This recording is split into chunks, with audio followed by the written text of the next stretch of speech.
me see. Okay, this is recording. All right. Hi, this is William Ramsey. Welcome to William Ramsey Investigates. On tonight's show, I have a very special guest. He comes to us from the UK, Yorkshire in particular. His name is John Hamer. He's an author of four books now. One is The Falsification of History, Our Distorted Reality. The next is two books about the Titanic. One is nonfiction, the other is a novel. The first one is RMS Olympic. Second is Titanic's Last Secret. And he's done two books about the banking industry, a volume 1 and 2 titled Behind the Curtain, a chilling expose of the banking industry. But tonight we're going to talk about some true crime. It's about this Soham murder, the murder of two 10-year-old girls east of London in the UK. And John has written an article titled The Soham Scapegoats, a Gross Miscarriage of Justice. So we're going to talk about probably some pretty sensitive material and stuff. So if you have any children or you're sensitive to these kind of murders, please do not, don't listen or don't have this audio open. So John, are you there? I am, William. Hi. All right, thanks for being here. I appreciate it. And you've done some YouTube stuff. You had told me in the pre-show when we were talking that you also talked about your Titanic material, and you have a YouTube presentation that's had over 500,000 views. Is that correct? That's correct, yeah. Oh. Yeah, I did a lot of research on the Titanic, and that was sort of the culmination of it, and then followed by the books. Yeah. Cool. And so how did you maybe before we can get started, you can talk a little bit about your background and how you got started writing these books, and then how you came across this Soham case. Yeah, sure.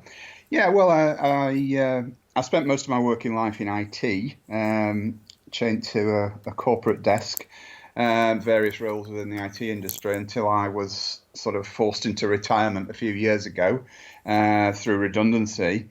And I'd reached the age at that time that it was, difficult to get a job in the IT industry because it's a young world out there, for IT people. So I decided really to sort of take up my hobby as a full-time thing, really, and that my hobby is alternative history. And so I've started off writing a few articles here and there, got them published on various websites, and I thought, I can probably write a book now because I've got enough material and information and experience. So I wrote The Falsification of History, which, fortunately for me, sold really well and continues to sell really well. And from there, I branched into the Titanic research, did a lot of research on the real Titanic story, wrote a couple of books, as you rightly said. One's non-fiction and the other one is a novel. And my latest book is the massive Behind the Curtain, as you say, volumes 1 and 2, which is like sort of 600,000 words altogether. So that was a massive project. And I'm just about to finish my latest book, which is called JFK, A Very British Coup, spelled C-O-U-P. And it's a slightly different angle on the JFK assassination story, which I think people may find interesting. But that's probably going to be published in the next month or so. Great. Well, I look forward to reading that. I'd be happy to interview about that book when that's completed. But how did you get involved in this Soham case? And maybe you can give the listeners, at least the ones in the U.S. who may not have heard of the case, kind of a primer or a background about just the details of the case. Well, it came to my attention as part of my general sort of research into alternative history, I guess. I think everyone in Britain, I'm maybe not so sure about the States, but I think everyone in Britain was aware of it when it happened because it was headline news for weeks and weeks on end. The papers and the TVs were full of it all the time. And basically, what the story is about, it's about two 10-year-old girls who were sexually assaulted and murdered by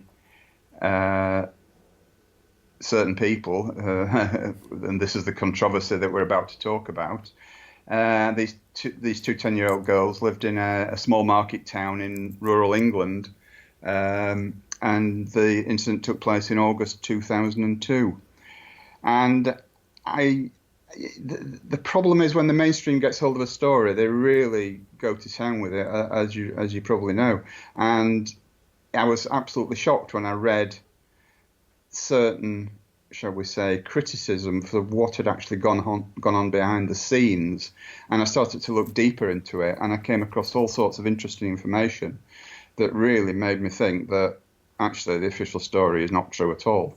These two people that were accused, a gentleman by the name of Ian Huntley and his lady friend Maxine Carr, who were arrested and convicted of the murder, I believe, are totally innocent. Interesting. And the girls went missing the 4th of August. They were seen in Manchester United shirts, bright red shirts. And, Yes. So there was about 2 weeks before these two suspects were arrested. Can you talk about how that investigation kind of went on? Yeah. Yeah. I mean, the day that the two girls disappeared, or it could have been the day after. But the small market town of Soham was absolutely inundated with the world's press. Basically, these two young girls had gone missing, and there was a massive manhunt going on in all the surrounding countryside. And Ian Huntley and Maxine Carr were immediately put in the forefront of the investigation, not so much because they believed them at that point to be guilty necessarily, but because Maxine was a teaching assistant at the girls' school. I mean, it's only a very small community, don't forget. So more or less everyone knew everyone else, broadly speaking. And Ian was the janitor at the local college, a very small college, but yeah, he was the janitor there. So they both knew the girls, and they somehow the reporters homed in on them, and they gave a very, shall we say, I would say a very credible account of their movements that day, and the fact that they were helping the police with their inquiries, not in the sense of being suspects, but just Right. showing the police around the place, helping them to get around and look at the different locations and all that kind of thing. Right. So they were So they interviewed by became the prominent they even were before they became suspects. right. So they were on video. They were being interviewed by all of these different media outlets, and there's video of Yeah, them talking about the situation. Correct. yeah, Right. Okay. yeah, that's right. So Yeah. what led to their So, arrest? sorry. Oh, I was just going to say what led to them moving from, locals being interviewed to being suspects. Right. Okay. Yeah. Well, I mean, the whole premise of my investigation, of my, shall we say, belief in what happened, is something that some people might think is fairly off the wall. But I believe what happened, they were just handily placed at that time, and the police didn't really want to go to the places where they ought to have been going in order to properly invest the crime because of the political situation at that time in the UK. Do you want me to explain that a little bit Yes, more? definitely, absolutely. Right, okay. Well, if the listeners cast their minds back to August 2002, they might recall that it was about 6 months before the invasion of Iraq, with US and Britain, British forces invading Iraq. And at that time, obviously the British public and even the American public weren't aware that that was going to happen. But obviously that was in the pipeline politically. And Tony Blair and George Bush had already been colluding about a joint operation to move into Iraq later that year, well, in fact, in the following spring. And the last thing that Blair and his government needed was any kind of public opinion that was going to, shall we say, put American service people stationed in Britain in a very bad light. And it's significant that the village of Soham is about 10 miles from a massive USAF base called USAF Lakenheath, which housed about 10,000 American servicemen. Some of them were stationed there permanently, and some were, it was used as a stopover, if you like, from troops going back and to from Afghanistan to the States. Obviously, it was a long hop, so they used to stop over at Lakenheath a lot of the time. Sometimes they did that in Germany, but sometimes it was Lakenheath. So there's a massive amount of American servicemen moving in and out of that camp at all times.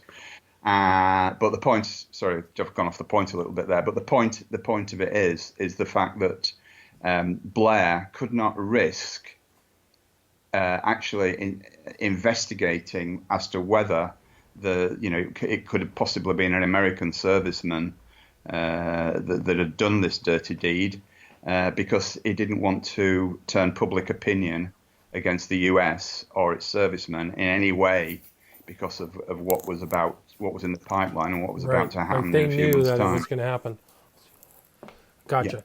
Yeah. And wow, so all these things were happening, and but the other thing is that what we'll find out later is that the girls were found close to Lakenheath, correct?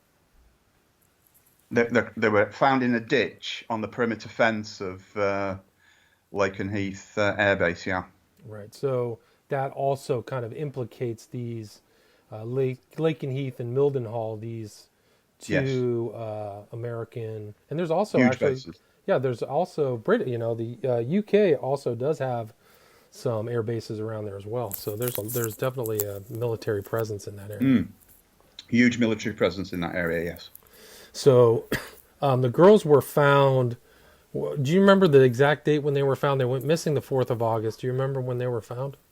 No, it was later that month. It was towards the end of August. I think it may have been not perhaps at the end, probably the middle of August. It was a couple of weeks. Right. So, but were they found after the arrest of Huntley and Carr or before? Do you know?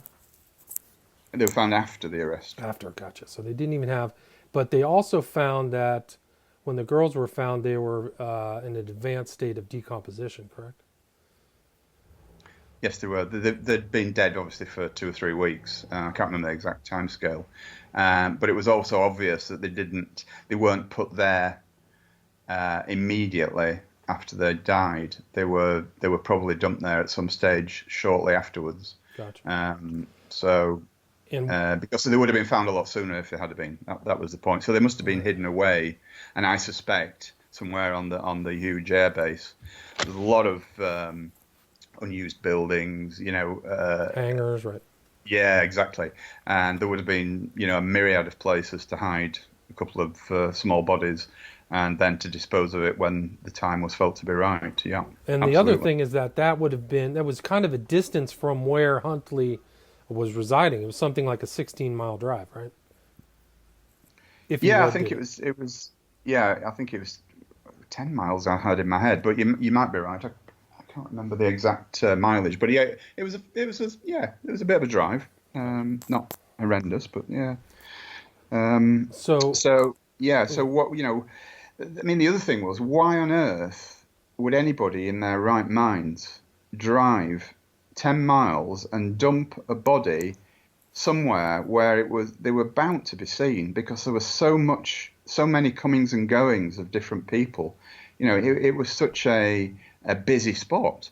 I mean, no one in their right minds would drive from Soham to Lakenheath and dump it at the perimeter fence of a huge airbase where there was so much activity going on all the time. And monitoring, right? I mean, they monitor the perimeter. So. Well, exactly. I mean, and what had happened was, in the previous few weeks, as the build-up to Iraq, although it was still secret, was going on, they were increasing all the security at all the bases. So they had this state-of-the-art security system put in, and importantly, I think this is very significant actually, that it's known that the camera positions were changed daily. And also, the sweep of the cameras as to where they actually panned around, that was also changed. The angles were changed all the time, so that there was a constant changing of so that even if there might have been blind spots here and there, you had to know exactly where those cameras were pointing and what their arc of sweep was, to actually escape them. Now, Huntley wouldn't have had a clue about that, whereas an American serviceman might have. I'm not saying definitely would have, but might have. It's certainly been a better position than Huntley to understand exactly where the cameras lie and where their points of view were. Gotcha. And so after their arrest, the oddity one, they were taken to the Old Bailey in London, correct? Or he Yes, they was. will. Yeah. Yeah, I mean, and that in itself was a strange thing. I mean, the Old Bailey, I don't know, I don't know whether it's sort of famous in the States or not, but it's the most famous court in the UK, and it's where they take all the big, high-profile cases.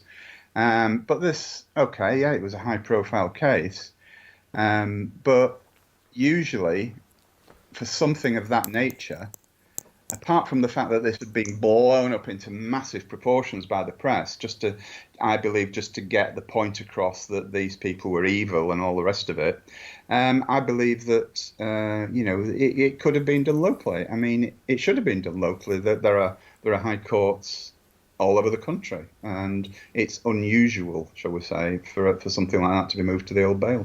Right. And then it's like even stranger things, according to your article, happened where Huntley was sectioned. I mean, it's kind of a term, a UK term, but sectioned 3 days after his arrest and sent to a mental institution. Yeah, he was. Yeah, I mean, they immediately on his arrest, they tried to coerce and cajole him into confessing, which he flatly refused to do. Um, he, they actually leaked some information to the press, which is totally against, Right. Unethical, illegal. what's right and what's wrong. Yeah, illegal. That he'd been arrested for rape a few years earlier. Well, that was true, but they didn't qualify it by saying, by the circumstances. He was 16 and his girlfriend was 15, and he was actually arrested they had consensual sex, and he was actually arrested for statutory rape, which is the term for sexual intercourse with an underage girl, even if you're only 16. So, but they never qualified that. So it was splashed all over the newspapers and all over the TV and radio that Huntley was a rapist, which is prejudicial. You cannot release that kind of information before a trial, because obviously the jury would have been aware of it and all the rest of it. So that's just one small thing that they did.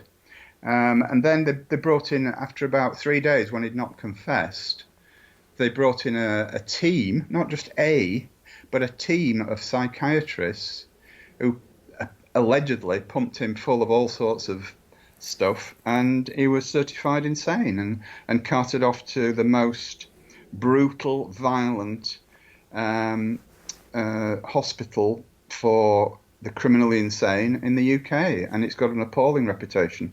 And that hospital is called Rampton in Nottinghamshire. Gotcha. And apparently it's brutal. So he just keeps getting moved around. So he's in Eastern UK, goes to London, sent off to Nottinghamshire. It's just very odd that he got this treatment. Yeah. I mean, the whole thing was just, none of it made any sense unless you understand the background motivation, if you get what I'm saying. Right. I mean, just to take everything at face value, that was the thing that struck me when I read all this stuff. I thought, none of this sounds right. None of this sounds as though it's, it's the way that things should be done, and it definitely isn't.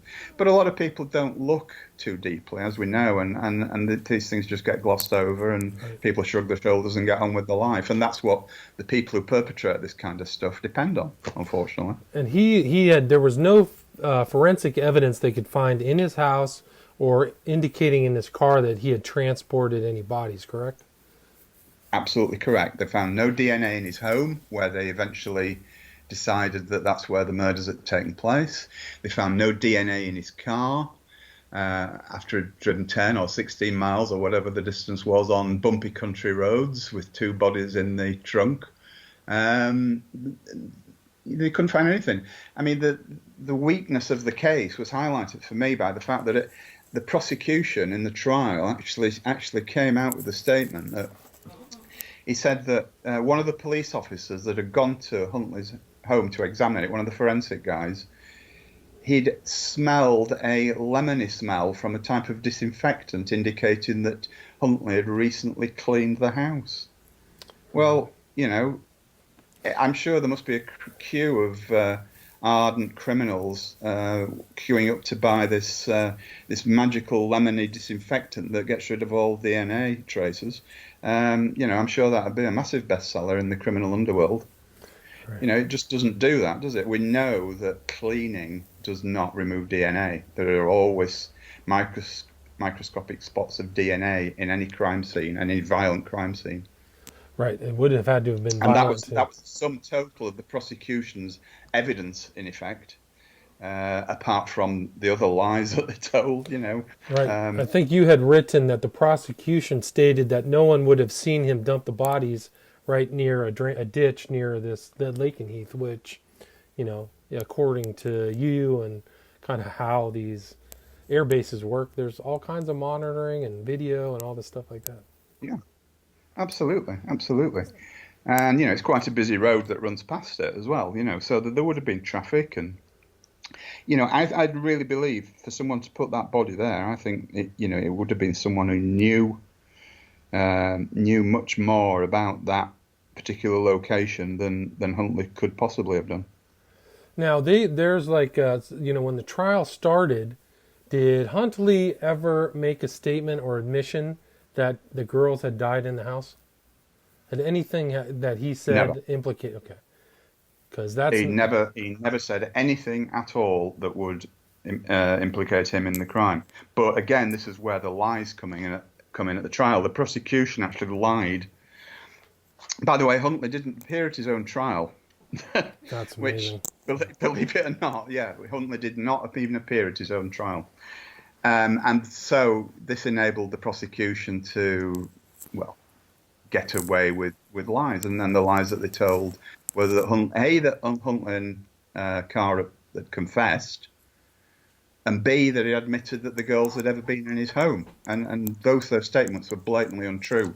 But of course, those statements were plastered all over the media the following day.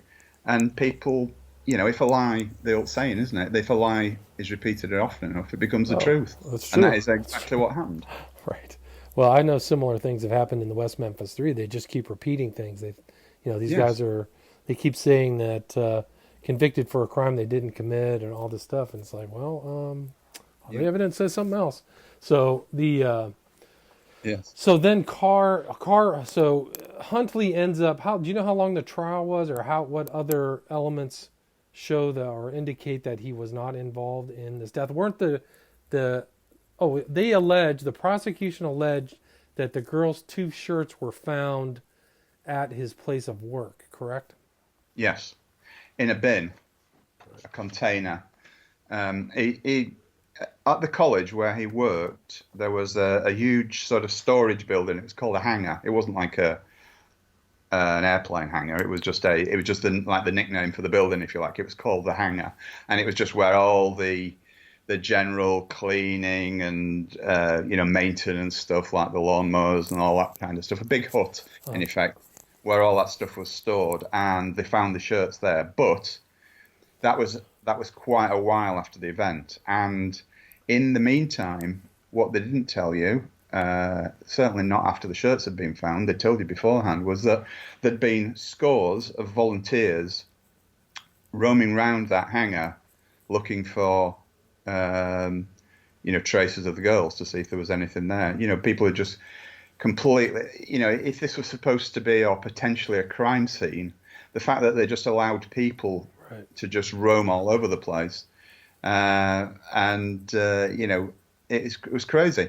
But the significant thing is that obviously that was done and nothing was found. They were only found much, much later. So to me, that says it's obvious they'd obviously been planted.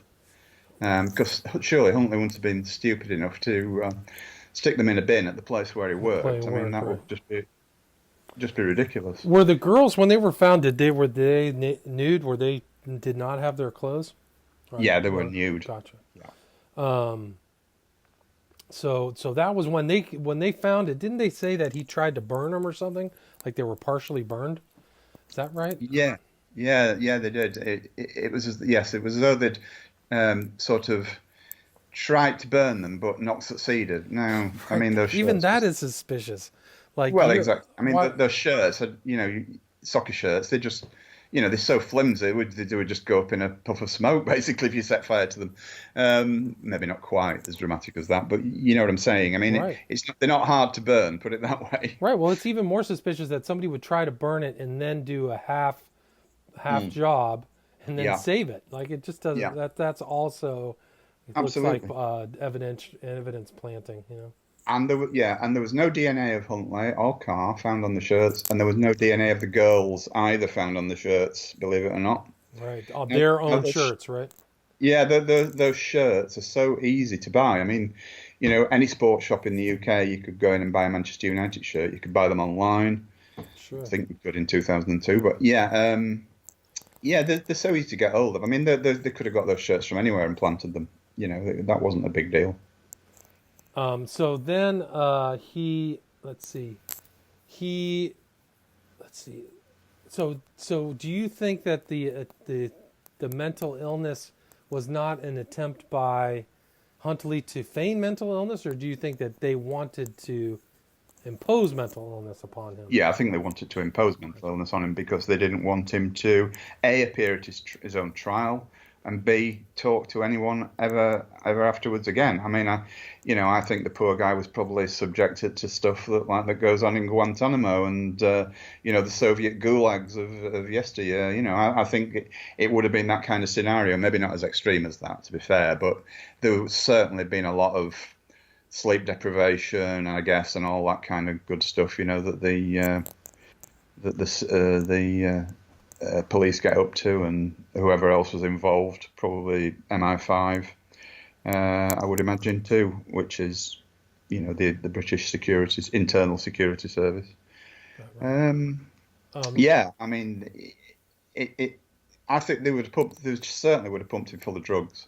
I mean, I bet the poor guy doesn't know whether he's dead or alive at the minute. I mean, I'm sure he's been subjected to some awful stuff. Well, do you know that he tried to commit suicide? Yeah, June, taking 29 antidepressants. How he yeah, had the ability to obtain 29 antidepressants while he's in Milton Keyes Wood Hill Prison is another question. yes. Well, yes, it is. It's a very good question as well, actually. Yeah. But his supposed accomplice, Carr, she is out of jail, right? Yeah, I mean, she was actually acquitted. I mean, I believe. I think she was.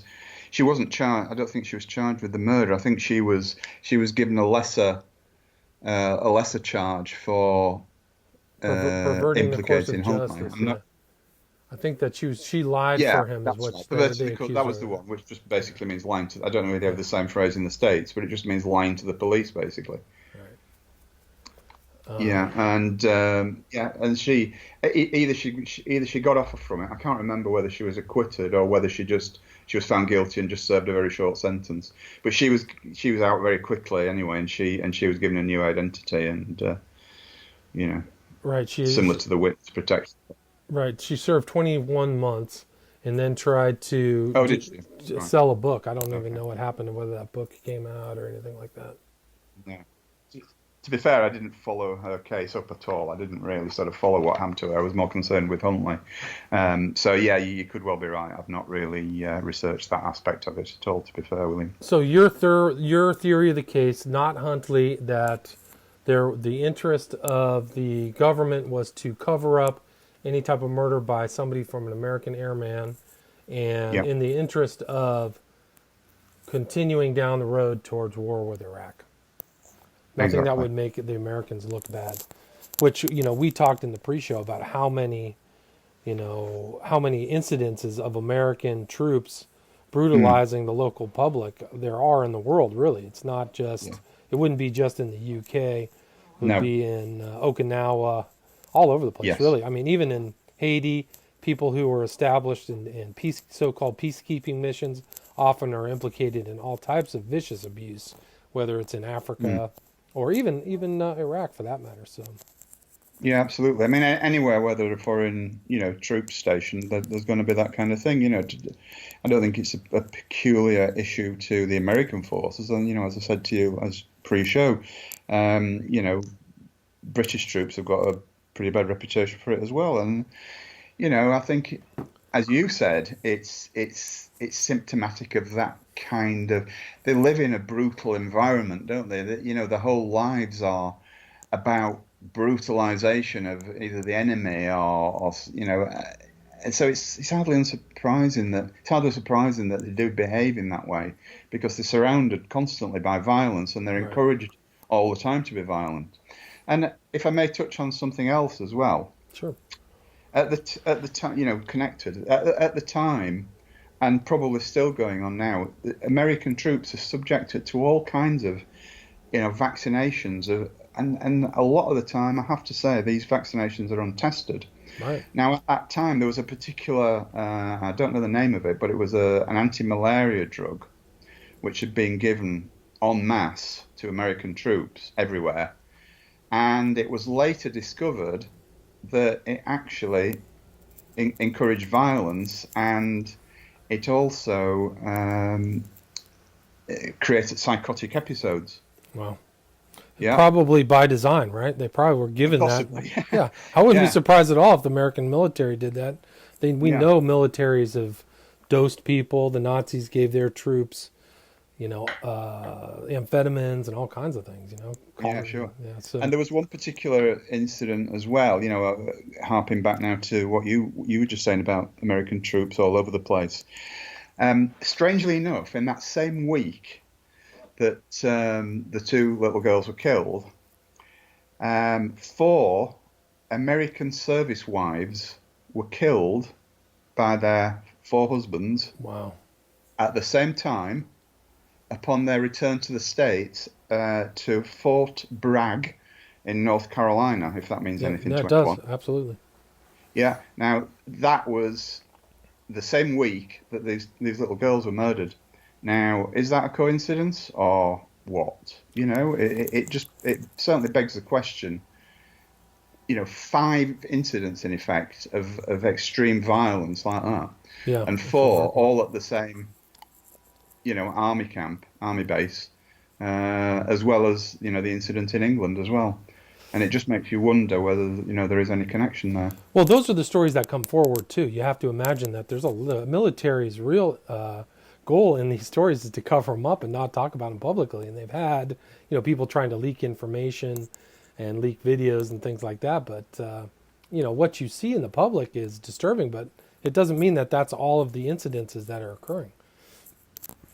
No, So absolutely. yeah. So I mean, in Iraq, I know on your vaccine point, I remember that there were stories in the Iraq War where maybe it was the malarial drug. I thought there was an anti-anthrax drug they were giving them that ended Okay. up making a lot of people sick, and there was Wow. actually a movement within the military to refuse these vaccines. Really, they used a religious excuse, but they really just were concerned about their health. Yes. So Yeah. I mean, Yeah. It's interesting. I mean, it could be. It could be that I've confused it. I don't think but it could be that I've confused it for anthrax. Or there could be 2 separate no, things maybe going on, which yeah, wouldn't surprise me either. yeah.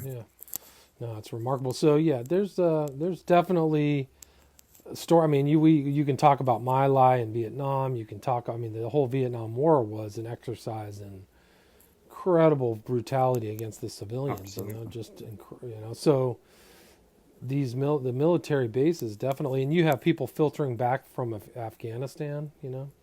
Yes. Where there are abuses and people see things a lot differently. Yes. Yeah, it's plausible. Definitely plausible. Yeah. Definitely. And so what else? So Huntley is going to be in jail for the rest of his life, correct? I think he's what 47 Yeah. now. Yeah. He will 45? be. I mean, he was in his early 30s when it happened, or late 20s. So yeah, he'll probably be mid to late 40s now, I guess. Yeah. Yeah, he's definitely there for life. They'll never let him out. Let him out. It'd be too dangerous to do it, wouldn't it? They couldn't let him loose on the public, really, could they? I mean, not because he's a danger to them, but I mean because of what he might say. Right. Well, one of the other things that's suspicious about the case is how one person controls two people. That's another concern. I mean, if he didn't make it, I mean, he supposedly confessed to getting the children into his house, but I don't know how that confession took place. Well, yeah, he didn't. He didn't confess. They said that he'd He said confessed, that but he he was didn't. right. Yeah. Wow. But as you say, if he had, how would he have managed to control two girls on his own? Good point. I don't It know. just it's not. So even 10-year even tiny 10-year-old girls, it's not possible to uh, to actually deal with two at once if you're trying to do them harm, is it? Because one will wriggle away if you're concentrating on the other one. It's just not feasible. I don't think Yeah, anyway. it's very odd. I mean, there's just a lot of oddities in those cases. The fact that he's moved Yeah. around, that he suddenly goes insane. So you have Mm. pictures of him or videos of him talking to the media in a very, sensible way, and then all of a sudden, 2 weeks later, he's crazy, and they're sending him to Yeah. this Nottingham or whatever, Yeah. Brampton. Yeah. Rampton, right? Yeah. Is there any? And also, I was reading some of these other cases that he was investigated people. Two of the Cambridgeshire officers were investigating suspects in Operation Aura, which was like a child porn or That's some. right. Yeah, so Yeah. even the people investigating these cases were suspicious.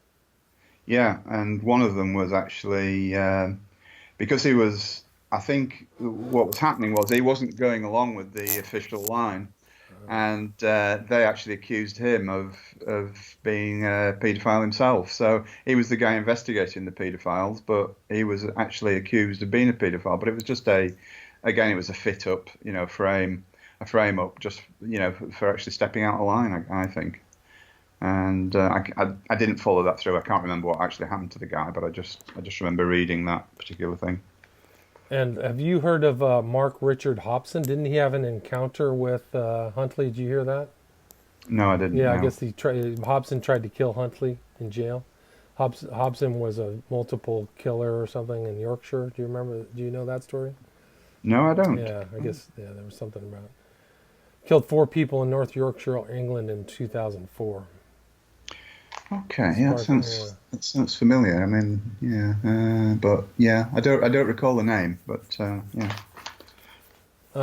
Is there anything else we missed, or any other points you would want Well, to make? there's one or two things we could pick up on here. Yeah. For instance, the Huntley's defence. I mean, the guy wasn't there at the trial, but he should still have had a defence. I mean, the defence was totally complicit with the prosecution. They never questioned anything that the prosecution offered. It was a very weak attempt at defence. There were lots of points that the prosecution was making, such as the lies, for example, that a competent defence should have absolutely torn to shreds, but they didn't. They just allowed everything to pass. It was just like a show trial, really. It was like a Nazi or a Soviet show trial. It was a farce from top to bottom. Do you? Uh, I mean, there are claims that Huntley was a repeat sexual offender. Do you believe that there's no, any legitimacy to that? No. not at all. No, he was indicted for statutory rape when he was 16 years old because he had consensual sex with his 15-year-old girlfriend, and that was blown up out of all proportion. And I guess that might be where that story's emanated from. Interesting. Because there's been other reports of like other that he was involved in other abuses or whatever. No, I don't believe that. I really don't believe that. Interesting. Okay. I wonder when did Dr. Kelly died a year later. That was involved with the Iraq War too, so that hadn't happened yet. That's right. Yeah, I mean, he was. For those who are not aware of David Kelly, he was found dead in a field near his home, allegedly of suicide. But he had been someone who'd been a weapons inspector in Iraq, and had come back and written a report that said there were no weapons of mass destruction anywhere in Iraq. Right. And so he didn't last too long after that. Right, and there was a dossier that he contradicted, right? So That's right. there was Yeah. They called it the dodgy dossier. He said that That's there's no right. merit, Dodgy dossier. and he's dead. Suspicious circumstances. So that's another. I'm not saying it's associated if Huntley and Carr didn't do it and somebody else did, but there's also this push, even in the States, anyone who was against the war. Yeah. I mean, it's still dangerous to talk about the people who died. Yeah. who were against the war over Iraq. So Yeah. it's pretty bad. Yeah. To go against, somebody once said to me, to go against, you know, any prominent person who goes against the government line, it's a very unusual way to commit suicide. Right. Well, very true. I mean, even here in the States during Vietnam, once Martin Luther King started speaking out Vietnam, he was dead, you know. So a Yeah. lot of and the people who replaced Martin Luther King weren't as outspoken against Vietnam. So it's Yeah. very interesting how these public figures can suddenly die. So it's not outside of the realm of possibility that these military guys are involved in real brutality. Yeah, no, absolutely. I mean, I believe, well, obviously I do because I mean that's what I've written about and that's the conclusion I've come to. But I believe it was an American serviceman. I have no idea of names or anything like that, and I don't think we will ever will know. But it is my belief, based on the evidence that I've uncovered and the, you know, just the very substance of the whole incident, if you like, that it was an American serviceman that carried out. And I think it could only have been an American serviceman that carried out. And the fact that, you know, the Iraq war was looming 6 months hence is just sort of the icing on the cake for that, really. Right. Because that gives the government a motive to actually create two scapegoats, which is what they did. Right. Take a guy without very many resources who, you know, they can tie. It's very strange, yeah. Supposedly drove, I guess it was 12 miles is the actual distance between his house and the military base. So Yeah, it is around that sort of figure, yeah. I can't remember well, the exact. they did things like that here in the States. The FBI framed a couple guys. They actually sued and won regarding the anthrax documents. If you remember the anthrax cases that happened after Yes, 9/11, there was all I kinds do. of super dodgy prosecutions, Yeah, actually. And one guy committed suicide, supposedly. Another guy, I think he was a doctor from South Africa.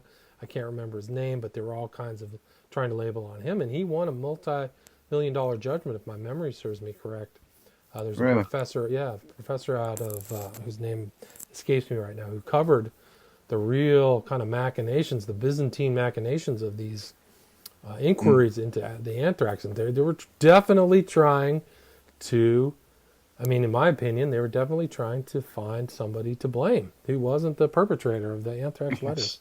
So, Yeah. and with all kinds of propaganda and all kinds, so these do happen, you know, I'm sure it things goes on like all that. the time, and a lot of the time we won't even realize it. It's just every now and again something happens Pops and up. a red flag is raised, and you can actually go in and have a look at the evidence and examine it for yourself, and come to your own conclusions. But a lot of the time, I guess it's sort of more kept in the closet, if you like, and it's not possible to do that. But I'm sure it still goes on.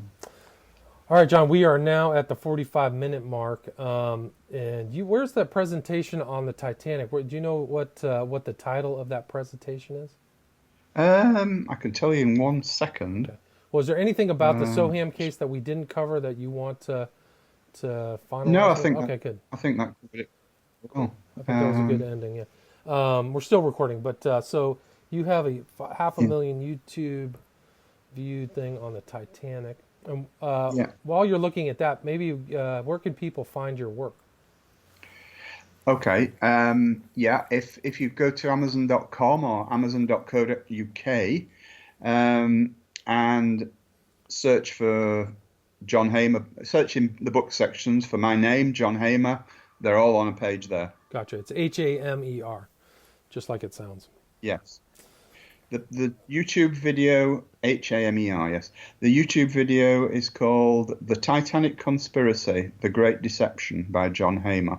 Gotcha. That would be very interesting. And the books, again, The Falsification of History, Our Distorted Reality, Yes. RMS Olympic, that is the nonfiction version. Behind the Yes. Curtain, A Chilling Expose of the Banking Industry, Volume 1 and 2, and then a Yes. novel, Titanic's Last Secret.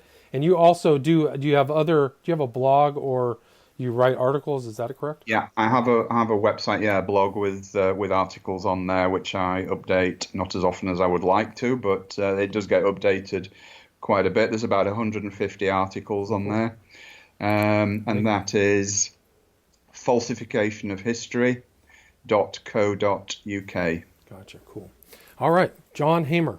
Go check out his stuff and I really appreciate you taking the time to discuss this case.